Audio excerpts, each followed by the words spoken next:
Hello everyone and welcome back to the Plutonium show. Today we are going on a séjour, as the French say, to the hall of Netflix con artists slash convicted criminals slash bullies, because apparently Netflix wants to follow in the footsteps of Forbes. Forbes notoriously has a problem with featuring such people. And it looks like Netflix is a fan. So specifically, I want to start off with the resurgence of one Jussie Smollett. Yep, he's back, people. And apparently, he's come back to tell us his side of the story for the 1,024th time, with none other than Netflix platforming him, of course. Before we get into at least a couple of very questionable individuals who are featuring alongside the questionable individual herself, Meghan Markle, on the upcoming second season of With Hair in Your Food, Meghan. If you know, you know. And finally, we end on the best part of the episode for me, your comments. Timestamps are in the description box and I believe also in the progress bar of each video, so feel free to skip ahead if a certain topic puts you to sleep on a Tuesday. I remember as though it were yesterday. Not really though, because everything pre-COVID seems like a different life. But it wasn't that long ago when the story of a then relatively unknown actor, up-and-coming actor, called Jussie Smollett broke, involving him being a victim of a quote-unquote hate crime. I'm sure a lot of you have heard of the story before, but in a nutshell, he was, according to him, just minding his own business at 2 a.m. in Chicago in one of the coldest nights ever, on record. And he was then mugged, basically attacked in a hate crime by two individuals. Now, we later found out that this was all staged. He denies this. Let me just make that clear. He had hired two young brothers who he knew from the set of Empire. They were extras, I believe, and he knew them at the gym. They hung out, so they were known to him. They weren't random people. And they basically confessed that, this was all staged. He told us exactly what to do, and we did it in exchange for, I think it was $3,500 or something meager like that. I'll correct myself in writing if I was wrong. Long story short, while there was uproar at the beginning, the police were really sus about this entire thing. And it turns out that, according to evidence at least, it was staged. And when I say evidence, I mean direct evidence, like CCTV footage, other than the testimony of the two brothers. They were wearing a red MAGA hat that was captured on TV, the purchase of that hat, the rope, everything, the bleach, whatever. The police had plenty of evidence. And so Jussie was initially charged, and then the charges were dropped, and he was made to pay $10,000 in fines and 15 days community service, which he did complete. But then due to public outcry, the investigation was picked up again, and he was eventually convicted. That's where we get the infamous, I am not suicidal comments coming out of him. Your Honor, I respect you and I respect the jury, but I did not do this. And I am not suicidal. And if anything happens to me when I go in there, I did not do it to myself. And you must all know that. And eventually, after a few years of appeals from both sides, his conviction was overturned by the Illinois Supreme Court, not because he was found to be innocent, not because it was a miscarriage of justice, but because the court found that he shouldn't have been prosecuted a second time after the charges against him had been initially dropped with a negotiated agreement, being the whole community service, $10,000 fine. Effectively, I guess they're saying this is kind of double jeopardy. You've already dealt with the issue. You've decided to drop the charges and enter almost like it wasn't a plea deal, but it was an agreement. And the agreement terms were completed by the defendant. And so you have no right to prosecute him again. So it was based on a technicality as opposed to an exoneration. Now, the consensus, and I remember covering this on this show in 2021, is that Jussie Smollett is a con artist. He's a fraud. He's basically a Meghan Markle, someone who was sick and tired of being a small-time actor and really wanted to make a splash. And that's what a lot of us believe, including myself. And that was that. But these types, these Jussie Smolletts and Meghan Markles of the world, they never go away. They can't help but be in the limelight. And most importantly, really, have the final say. And so you can imagine my surprise when I realized that Netflix, of all platforms, decided to make a documentary called The Truth About Jussie Smollett? In a question mark. That's why I ended it on that kind of cadence. Let's have a quick watch.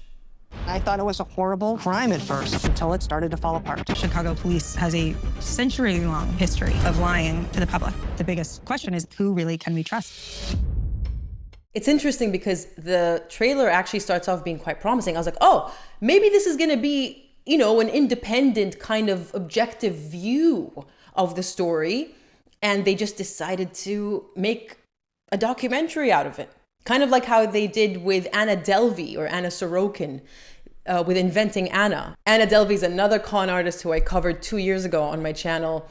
And she did some prison time. She's actually not a US citizen, and she was at risk of deportation. A whole story that Netflix decided to make a show out of, effectively. It wasn't a documentary because they hired actors. But I thought it was going to be, okay, maybe they're just trying to monetize the case. But then you get to the end of the trailer, as you saw, and they're seriously trying to poke holes and accuse the Chicago police, from what we've seen in the trailer, of lying, because they apparently have a 100-year-old history of lying. Now, look, I'm not an American citizen. I've never been to Chicago. In fact, I've never been to the States. And so I don't know. And further to that, I also haven't seen the documentary. I actually don't want to make a judgment call before I watch it. It's out on the 22nd of August. If you're interested, I will most likely be covering it next week on the podcast. But all this to say, I will reserve judgment. However, whether the Chicago police has, you know, a questionable reputation, I'm willing to accept that if that's true. But the evidence doesn't lie. So I'm really interested to see what spin Jussie Smollett comes up with. You know, he's had a few years, I guess, to concoct this story. Clearly, the court didn't buy it when he was convicted. But it will be interesting to see what he comes up with, only because how do you dispute evidence? Especially when you have two witnesses, the two brothers, who have literally ratted on you. They've snitched. They've told the world the truth. How do you bypass that? Don't know. Because I don't know what's going on with Hollywood these days. Maybe this has always been the case with Hollywood, and I'm just young.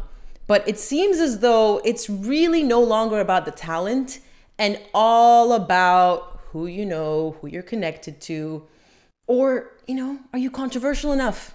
Because let's not pretend that's not why Ted Sarandos is in love with Meghan Markle. It's all about the controversy, baby. Controversy is today's currency. I just want to have a quick ad break because my channel does have obligations every once in a while. Please do skip ahead if you have listened to this one before or you're not interested. But I'd like to thank today's partner, Ground News, which is an independent platform which basically gives you access to the news by disclosing the political biases, the agenda of the publications. And so rather than getting swayed based on their agenda, you get a backstage peek behind the curtains to see exactly, you know, where their leanings lie and perhaps whether they have an angle. They have some kind of an agenda. I've said that word so many times, but really that's what it's about, in peddling a certain narrative to you as the reader. So if you'd like to make up your own mind and approach the news with as objective a viewpoint as possible, or at least knowing knowing what they're trying to twist and sell you, then do check out the link in the description box to get 40% off a Vantage plan. Go check it out if you're interested. Thank you, Ground News, for partnering with us for this episode. Speaking of con artists, I mean, how can we forget this infamous clip of Meghan from 10 years ago now? Little did she know she'd be a major player on the world stage. I was such a fraud. Straight from the horse's mouth, people.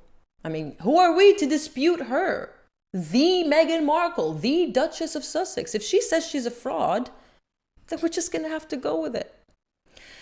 And it looks like she's right at home, really. If Netflix is taking this angle, which I think they are, with Jussie Smollett and, trying to platform cons and liars, then yeah, Meghan Markle is well and truly at home in the Netflix hall of con artists, frauds, and bullies. We've all heard that one of the most famous names in the lineup of guests for season 2 is Chrissy Teigen. And I'm sure a lot of you are familiar with the Chrissy Teigen controversy. I believe we've even talked about it in real time back in 2021, I think, is when it broke out. But in a nutshell, she's a bully. She's an incredibly nasty bully, in fact. Someone who at the age of 26, so a full-grown adult, decided to target one Courtney Stodden when she was only 16 years old. With the excuse being, child bride. I guess that triggered Chrissy, who showed a predilection for young boys, by the way. I don't even know if I can put up some of the tweets that she has made about little boys and what they do to her. But that's, a story for another time, I suppose. She's a sick individual, in my opinion. I think only sick people can tell 16-year-old children to go get a dirt nap. And that's only what we've seen in public.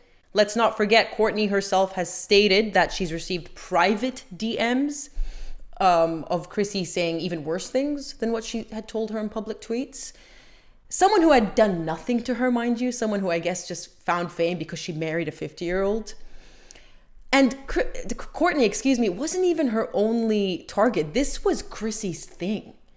I don't know if she was threatened by 16-year-olds.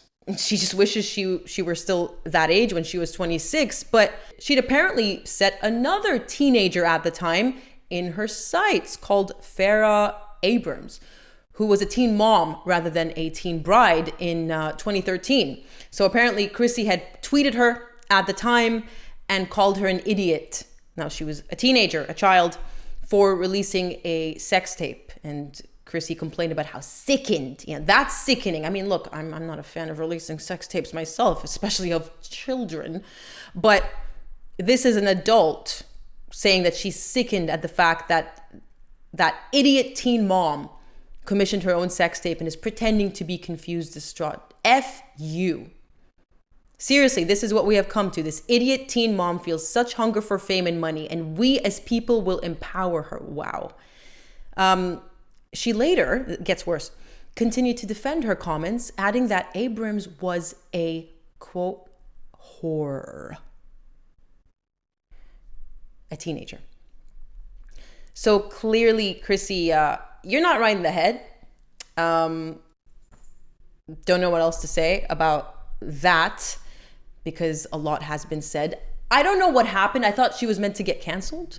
So I don't know why she's still doing the rounds. I know she's no longer, the quirky darling. I just remember when I was younger how people just saw her as the hot, quirky chick. It was so endearing. Her tweets were so cute and endearing because she's not like the other girls.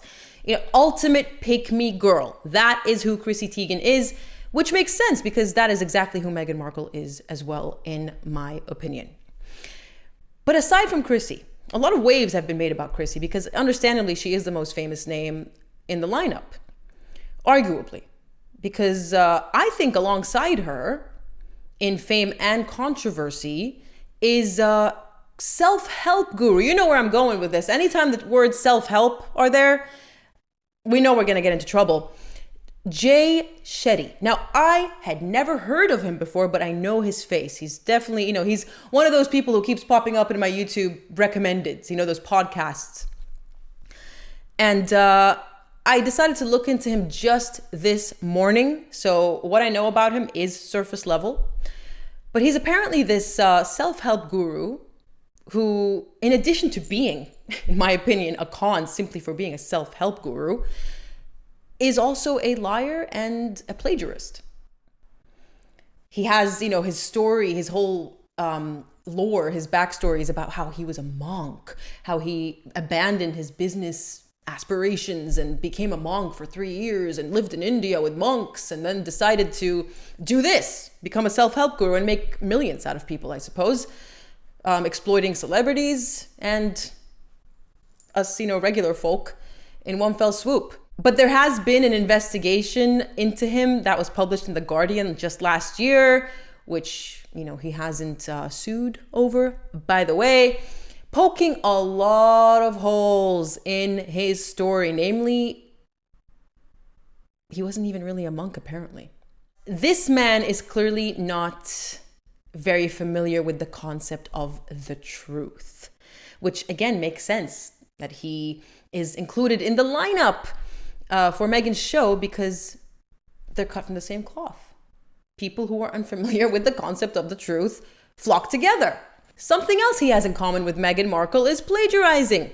Meghan Markle is known for blatantly copying other people's ideas and quotes. I mean, she's even gone as far as ripping off Eleanor Roosevelt's portion of her speech and using it in her UN speech in 2015. I have talked about this countless times in the past.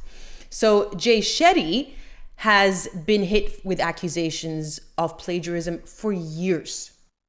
In 2019, get this, I mean, if this doesn't scream, I am guilty, then I don't know what does.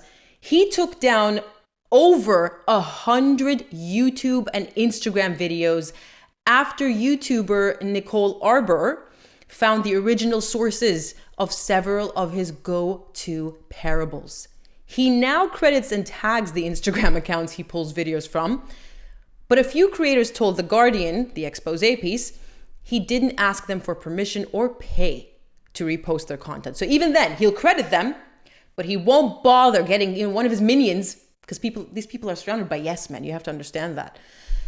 He couldn't even bother to get his social media content manager to ask these creators if he can use their content or at least pay them. The guy's, from what I understand, I mean, let's look up his net worth. Shady net worth. Apparently, as of last year, 30 million. 30 million by conning the world at large, in my opinion, because I don't believe in self-help. I mean, it's like my partner Zach said, why is it called self-help if you need someone else to help you? If it's self-help, then presumably you can, the concept, it's in the name, help yourself rather than paying someone millions to help you. He's got this course. I need to find this. He's got this Shady certification school. He reminds me of someone Meghan interviewed in her second podcast, episode of Confessions of a Female Liar, a female con artist who also kind of was involved in a similar thing. She didn't set up the school, but she was one of those life coaches. So again, you see how Meghan is just surrounded by people of this ilk. The Shady Certification School, which offers a 7,400 a term self-help course that purports to give students a master's degree in life coaching. Now, The Guardian expose went into this as well. It ripped it apart because Shady on the website would proudly say that the school has been accredited by Ofqual, which is the UK government's exam regulating branch. But Ofqual denied that it had any affiliation, anything to do with Shady's courses. It doesn't regulate the exams, doesn't accredit anything. And that's just the tip of the iceberg. He claims that many popular universities are affiliated with this group. Every single one of them had been reached out to. by the journalist who exposed him, by The Guardian, and they denied any affiliation. So I'm sure you get the gist of what kind of an individual, what shady individual Jay Shady, maybe that's what we should call him, Jay Shady is. And I am not surprised in the slightest that the likes of him have been invited onto Meghan's show alongside Jamie Kern-Lima, Jamie Two Names, as we call her on this channel. I actually can't believe I'm going to have to sit through, 40 minutes per episode of that voice again. I have no idea how I'm going to do it. I thought it started and ended with her sad excuse of a podcast. It was basically just, a self-promotion, just an ad for an hour and a half. But yeah, I'm going to have to take another bullet for you. So you better make sure you watch my review of that show. On to our final segment and my favorite, looking into your comments. I have quite a few today. So I've got 6. I've got 6 comments to go through. Let's start off. This is from my Sente Bale update, the Charity Commission findings video. And it was left by Catherine Martin 3591. And she said, Harry should not be allowed to set up any more charities until there has been a full investigation into the African Parks scandal. I completely agree. This scandal broke out, a year and a half ago now? Over that, I believe it was really early last year that we talked about it, if not 2023, but I think it was around 2024. The atrocities are second to none. We're talking rape. We're talking violent assault. We're talking really, really, really serious things here, not financial issues, not financial scandals. And all Harry did was basically pawn it off and go, yeah, I kind of brought it up with the powers that be, and now it's up to them to fix it. I'm not going to use my platform, my voice, as his wife loves to say, to demand that this is rectified, lest I resign and cause such a havoc, such a mess in the press until you fix it, because he has that power. He loves causing fusses in the media when things don't go his way, as we have recently seen with his nonstop tantrums surrounding Sente Bale, his public meltdowns, and now he's put Dr. Sophie Chandauka in his sights rather than the African Parks Rangers who committed these atrocities. In the words of Ron Weasley, he needs to sort out his priorities.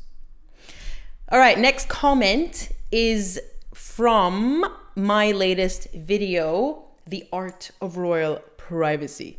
That one was a fun one to make.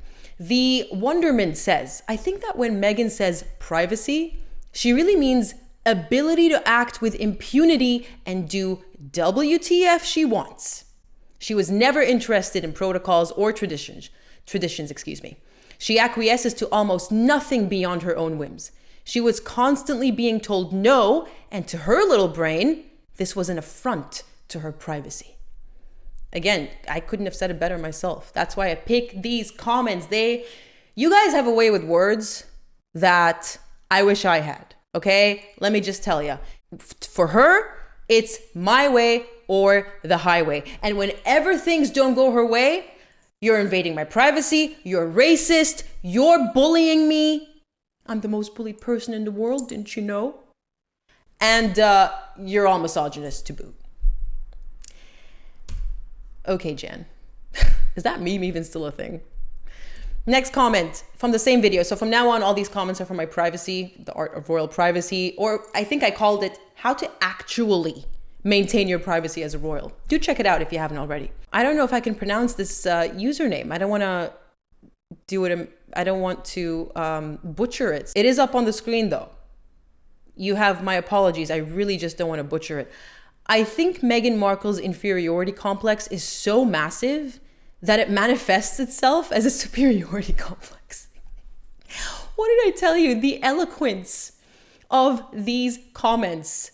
I just can't. I need to print them out and put them on a wall so I can get inspired when I try to come up with my notes for my videos, because I cannot find better words to describe how Meghan Markle operates yet again. The next comment is from Catherine Abbott 5032. Didn't she walk up and down a road in London until a member of the press saw her and took some pictures when she scurried back into Kensington Palace? Yes, she did. I put up a screenshot of that very incident in the video. That is exactly what she did back in 2017. I think it was 2017. It may have been 2016. She was prancing around, I don't know if it was Kensington High Street, but basically it was in front of the Daily Mail offices, I believe, one of the tabloids. And she's waiting for the press, the employees, to notice her, to come out and take photos of her. The story goes that one of them felt so sorry for her after watching her do this for, a certain amount of time, that they did take a photo or two. And then she went to Kensington Palace's front gate, which by all people who are on the inside in the know is a big no-no. You know to use the back or the side gates if you don't want to be seen. Think about it. How many times have we seen senior members of the royal family going in and out on foot of Kensington Palace or any palace grounds or castle grounds for that matter? This woman is not just a joke. This is sad. I think I did describe it in my video as, up in my caption. It's just sad.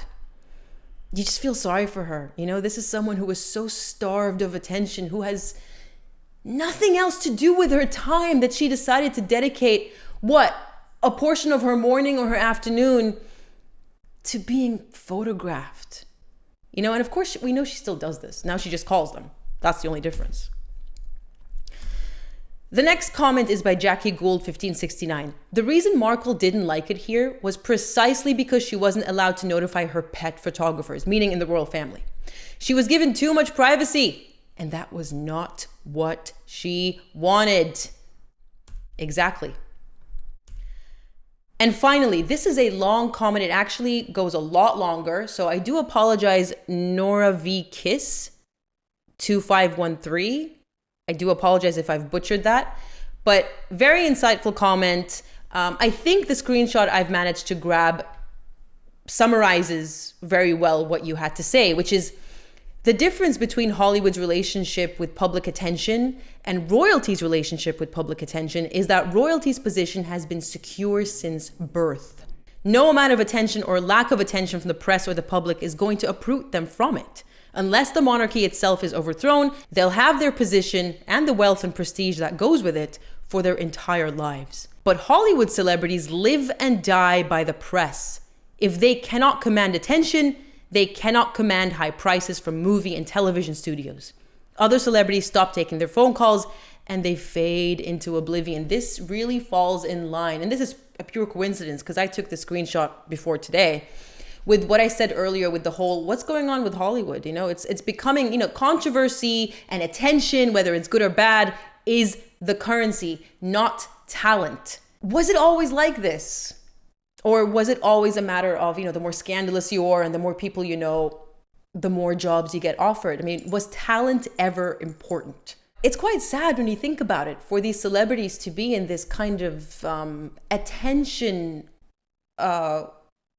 sphere where if you don't get it, no matter the source or the cause, you will fade away into obscurity.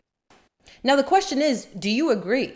Because I'm starting to think now about certain, really solid kind of Hollywood stars like Tom Cruise. I know he's been in his fair share of, Scientology related scandals and whatnot. But stars who don't court controversy deliberately, and stars who don't feel the need to be seen all the time, they just pop up when a movie is out, they promote it, and then they go back into hiding. Cillian Murphy comes to mind. So they do exist, but they're talented. So perhaps the answer is, for those who are sufficiently talented, they don't need to resort to these games of seeking attention, lest they fade into oblivion. But it's such an insightful comment because it's absolutely true. When you're royal, you're royal. A lack of attention is not going to remove that from you. But if you're a celebrity and your entire career depends on your ability to attract attention, I still think it applies when there's a lack of talent. Because another one whom I adore is Keira Knightley. You never see Keira unless she's promoting a project. And she's always her movies do really well. She used to be a really major star, 20 years ago, even 10 years ago, Pride and Prejudice era. And she was never, pictured falling in and out of clubs or courting public attention on purpose. So yeah, let me know what you think and whether you agree. And I believe that's all we have time for today. I am afraid. Once again, thank you so much for tuning in. Do let me know what you think about all the topics that we discussed today. I look forward to reading your comments, and have a great rest of your week. I'll catch you next time.